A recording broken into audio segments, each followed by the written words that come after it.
ఇది శ్వేతార్క. అర్క అంటే జిల్లేడు. వినాయకపతిలో కూడా అర్కపత్రం పూజ అని అంటాం, ఏదో ఆగేస్తాం. అవన్నీ ఎందుకు పెట్టారంటే ఆ కాలంలో వచ్చే జబ్బులు రాకుండా ఉండడం కోసం పత్రి పూజ చేశారండి. 21 పత్రి మన శరీరం నుండి ఉండే 21 అంగాలకి అవి రెమెడీస్ అనమాట. ఆ జబ్బు రాకుండా చేస్తాయి సీజన్లో. అందుకని అవేం తినక్కర్లా. అవి పూజ చేస్తాం కదా, నవరాత్రులు ఉన్నారు, కనీసం 3 రాత్రులు 6 రాత్రులు 9 రోజులు ఉంచుకుంటాం ఇంట్లో. ఇవన్నీ వదిలి ఈ వాసన అంతా ఇల్లంతా వ్యాపించి ఈ బ్యాక్టీరియా అంతా పోద్దనమాట అండి. పోయి ఆ వాసన పీల్చడం వల్ల మనకి ఆరోగ్యం చేకూరుతామండి. ఒక్కొక్క ఆకు ఒక్కొక్క అవయవాన్ని బాగు చేస్తుంది. అది వినాయకుడి పూజ యొక్క ప్రతిఫలం. అది ఆ వర్షాకాలంలో వస్తుంది వినాయక చవితి. వర్షాకాలం ఏమవుతుంది, ఎయిర్ పొల్యూషన్ వాటర్ పొల్యూషన్ ఎక్కువ ఉంటుందండి. అందుకని డయేరియా మోషన్స్ ఫీవర్స్ వచ్చేస్తాయి. అవి రాకుండా ఆ సీజన్ అంతా రాకుండా ఉండడం కోసం వినాయక చవితి చేస్తాం మనం. వాటర్ పొల్యూషన్ ఎయిర్ పొల్యూషన్ లేకుండా చేయడం కోసం పెట్టింది వినాయక చవితి. వినాయక చవితిలో 3 ఘట్టాలు ఉంటాయి. ఒకటి పత్రి పూజ, ఏకవింశతి పత్రి పూజ అంటే 21 పత్రి పూజ. 21 మంత్రాలు ఉంటాయి. 21 మంత్రాలు, 21 పత్రి, 21 శరీరంలో 21 అంగాలకి రెమెడీస్ అనమాట ఇవి. అలాగే నవరాత్రులు రెండోది, నిమజ్జనం మూడోది. నిమజ్జనం అంటే ఏం చేస్తాం, ఇవన్నీ పూజ చేశాక తీసుకెళ్ళి ఎక్కడికి వెళ్ళిపోవాలం, మంచినీటి బావులు లేదా మంచినీటి కోనేరు లేదా నదులు. మనం ఎక్కడైతే మంచినీళ్ళు తాగుతున్నామో అక్కడికి వెళ్ళిపోయేవారు. ఎందుకు అక్కడికి వెళ్ళిపోయేవారు, ఇవన్నీ అడుక్కి వెళ్ళిపోయి సంవత్సరం పాటు దీంట్లో ఆల్కలైన్స్ రిలీజ్ చేస్తూ వాటర్ని శుద్ధంగా ఉంచాయి. అది మన ప్యూరిఫికేషన్. సంవత్సరంలో ఒక్కసారి చేస్తే మనం ఎప్పుడు ఆ చెరువులోకి వెళ్ళి ఎలా నీళ్ళు తాగేసినా జబ్బు కాలేదు. ఇప్పుడు బాటిల్ మానేసి ఇక్కడ బోనీలో చుక్క తాగితే నెలలో మంచం ఎక్కేస్తాం. బాడీ అంత సెన్సిటివ్ అయిపోయిందండి. మనం తాగే నీళ్ళు విషం. అలా ఎయిర్ పొల్యూషన్ వాటర్ పొల్యూషన్ లేకుండా వినాయక చవితి మనకు చేసేది. ఇప్పుడు ఎన్ని పొల్యూషన్ చేస్తాం మనం, వాటర్ పొల్యూషన్ చేస్తాం, ఎయిర్ పొల్యూషన్ చేస్తాం, సౌండ్ పొల్యూషన్ చేస్తున్నాం, బ్రెయిన్ కూడా పొల్యూట్ చేస్తున్నాం. దందాలంతా అలా ఏంటంటే అలా చల్లజిల్లేడిది శ్వేతార్క అంటారు. ఇది మొక్కల్లో రాజు. మనకి లోహాల్లో పాదరసం, ద్రవ రూపంలో ఉండే లోహం పాదరసం. అంటే మెటల్స్లో మెర్క్యూరీ ఎంతో ఇది మొక్కల్లో అలాంటిది. వెజిటబుల్ మెర్క్యూరీ అని పిలుస్తారు దీన్ని. మొక్కల్లో పాదరసం లాంటి మొక్క ఇది. ఇది డీప్గా వెళ్ళిపోయి చెప్పేసి సరే పూర్వకర్మలో జబ్బులు వస్తాయని ఆ కర్మను కూడా తీసేసి జబ్బు తగ్గించగలదు.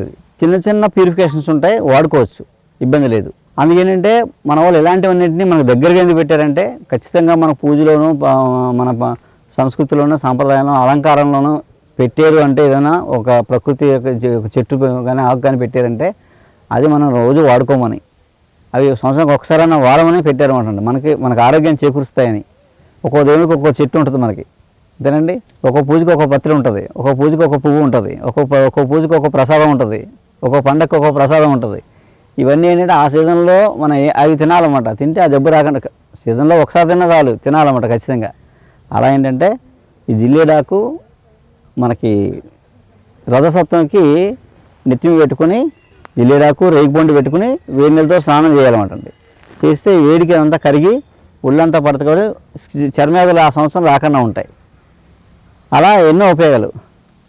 అలాగే ఏదైనా గ్రహం జాతకంలో గ్రహం వీక్గా ఉందనుకోండి, సూర్యుడు వీక్గా ఉన్నాడనుకోండి, ఇది సెట్ చేస్తారనమాట. మనం మామూలుగా అయితే ఏం చేస్తాం, రాళ్ళు పెట్టుకుంటాం. అవి కూడా సైన్స్, స్పిరిచువల్ సైన్స్ అదంతా. ఎనర్జీస్ ఇవన్నీ ఒక్కొక్క రకమైన ఎనర్జీస్ అనమాట అండి. ఏ గ్రహం లోపల ఆ ఎనర్జీ లోపిస్తుంది. అంటే మైండ్లో అలాంటి ఆలోచనలు తగ్గిపోతాయి మనకి, కాబట్టి సమస్యలు వస్తాయి. ఎప్పుడైతే ఆ ఎనర్జీని బిల్డ్ చేసుకున్నామో ఆటోమేటిక్గా బ్రెయిన్ షార్ప్గా ఉంటుంది. అంతే ఆస్ట్రాలజీ. వాస్తవాన్ని ఆస్ట్రాలజీ ఏంటంటే మన బ్రెయిన్ షార్ప్గా ఉండడం కోసం పెట్టినవి ఇవన్నీ. ఏ గ్రహం తగ్గితే ఆ బ్రెయిన్లో ఆలోచన తగ్గిపోతుంది అనమాట. అది యాక్టివేట్ చేయడమే వాస్తుని ఆస్ట్రాలజీ యొక్క పని. అది మన స్పిరిచువల్ సైన్స్. అలా ఏంటంటే మీకు మామూలుగా సహజంగా మన పూర్వం ఇళ్ళల్లో 70% వైద్యం మనం చేసుకునే వాళ్ళం. మన ఇంట్లో మనకి అమ్మలకి వంట ఎలా వచ్చో వైద్యం కూడా అలా వచ్చు. వంట వైద్యం ఈక్వల్. వంట వేరు వైద్యం వేరు కదండి. ఇప్పుడు వచ్చి వేరు చేశారు కానీ అసలు వంట వైద్యం ఈక్వల్ అండి. 70% వైద్యం మన ఇళ్లలో చేసుకున్నాం. అదేంటండి, మనం వంటలతో మనం తగ్గించుకుందాం. మిగతాది భోజనంతో జబ్బు రాకుండా చేసుకున్నాం. మన భోజనం జబ్బు రాకుండా చేసేది మన భోజనమే. మెన్సెస్ పెయిన్ వస్తుంది అనుకోండి, బహిష్నొప్పి వస్తుంది అనుకోండి విపరీతంగాని, చాలామందికి బహిష్నొప్పి వల్ల కూడా పిల్లలు పుట్టరు. పూర్వం అంటే స్కానింగ్లు ఏం లేవు కాబట్టి మనం ఏం చేయలేదు. ఇప్పుడు స్కానింగ్ వచ్చి రకరకాల పేర్లు పెట్టారు. ఏదైనా గర్భదోషమే కానీ దానికి 100 పేర్లు పెట్టారు, కానీ జబ్బులు లేవు. 100కి 1 మంది ఇస్తారు వాళ్ళు. స్టెరాయిడ్, యాంటీబయాటిక్, పెయిన్ కిల్లర్, అంతేనండి. బి కాంప్లెక్స్ ఇవి తప్ప ఏముంటాయి? తిప్పి తిప్పి కొడితే అవే ఉంటాయి. ఒకటి చంపుతుంటే ఇంకోటి పుట్టేస్తుంటుంది. అలా కాకుండా మా నెలసరి నొప్పి వస్తుంది అనుకోండి, బెల్లం ఇంత ఉండ చేసి, కుగ్గురికాయ ఇంత ఉండ చేసి 3 ఉండలు చేసి కన్నం పెట్టి జిల్లేడు కొమ్మ తెచ్చుకొని ఇలా ఇరిసి పాలు వస్తాయి కదా, పెద్ద బొట్టు అయితే 1 చుక్క, చిన్న బొట్టు అయితే 2 చుక్కలు మోతాదు అన్నమాట. ఆ కన్నం మూసేసి, అంటే బెల్లం క్యాప్సూల్ 2 బెల్లం వెంటనే బ్లడ్లో తీసుకెళ్ళిపోతుంది మందుని, ట్రాన్స్పోర్ట్ ఏజెంట్ అనమాట బెల్లం కూడా. అందుకని అది పొద్దున్న ఒకటి, మధ్యాహ్నం ఒకటి, సాయంత్రం ఒకటి తినిపించి ఆ రోజు పాలు, మజ్జిగ, గంజి ఇలాంటివి ఇచ్చేవారు అన్నమాట అండి. 3 రోజులు ఇచ్చేవారు. కానీ ఆ 3 రోజులు పెయిన్ తగ్గదండి. ఫస్ట్ నెలలో పెయిన్ తగ్గదు. నెక్స్ట్ మంత్ పెయిన్ వస్తుంది, కానీ అంత రాదు, సగం తగ్గుద్ది అన్నమాట. నెక్స్ట్ మంత్ మళ్ళీ ఇస్తారు ఏంటి, ఇంకొంచెం తగ్గిపోద్ది. 3 నెలలు మంది ఇస్తారు, ఇంకా లైఫ్లో రాదు. సంతానంలోకి ఇబ్బంది ఉండదు. అలాంటి రెమెడీస్ మనకి ఎన్నో ఉండేవి పూర్వం. అలా జిల్లేడు విస్తర్లో భోజనం పెట్టేవారు.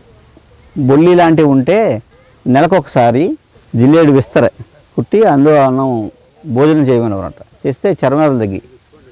మనకి విస్తర్లు దాదాపుగా 27 రకాల విస్తర్లు ఉన్నాయి మనకి. పనసాకు విస్తరే, అలా